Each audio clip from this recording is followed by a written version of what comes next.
Good morning and welcome to our show Ecology with your host Suraj Shrivastava. And today's discussion is air pollution and the poor air quality levels in our country. So it's a matter of shame where one hand India is the fastest growing economy in the world and on the other hand the health peoples are in danger.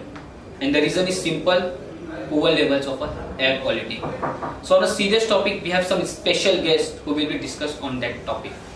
Ms. Purnima who is the WHO representative of India, and Ruchika Goswamy, who is the environmentalist. So let's start discussion. So Purnima, what are the observation of the WHO regarding the air quality?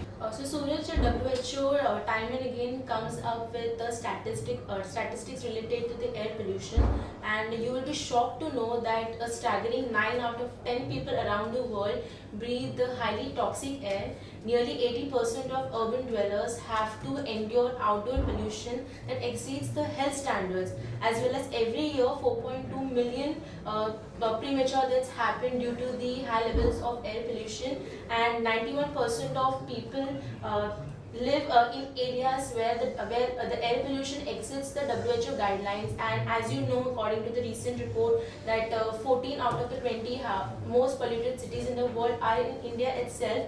But the thing is, the situation is critical not only in India but it is around the world.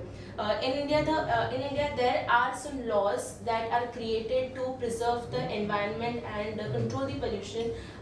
The rules are stated in the directive principles of the air quality, directive principles of the state policy. There are some rules and guidelines that helps in the preservation of the environment, but still the things are not taken seriously in our country.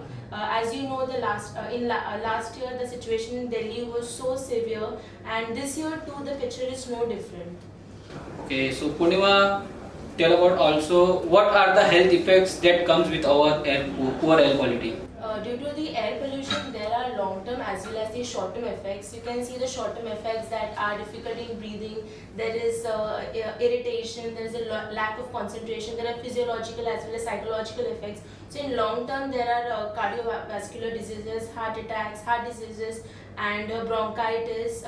The air pollution also affects people who are already suffering from these diseases, like the senior citizens who actually suffer from lot of diseases in the old age. So babies, the small babies will get a lot of problems, the pregnant women will get a lot of problems.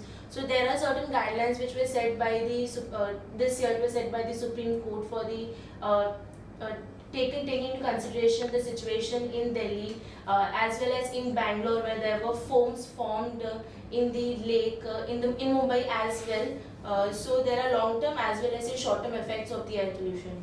Okay, so Ruchika, what are the measures can be taken to lessen air pollution levels?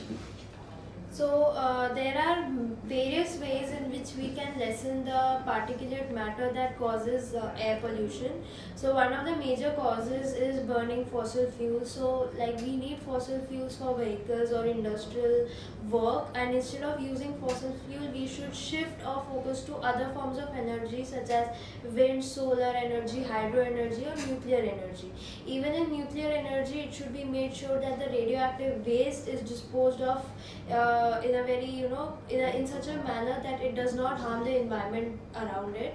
Also, as far as industries are concerned, which deal with emission of chemicals in the air as well as in water, it should be made sure that there is scrubbers or filters which purify the air before it is released in the air. So basically these are certain measures, and as common people we should adapt to traveling through public transports, and like how Delhi had that odd even concept. So this concept should not be only restricted to one city. As she said, if 14 out of 20 cities in India is highly air polluted, I think it's high time we realize this and take certain actions such as the odd even scheme that the government had come up with. So thank you Purnima and thank you Ruchika for joining us. We'll be back tomorrow with another issue only in our show Ecology. Thank you. This is Suraj Shrivastava taking your leave. Thank you very much.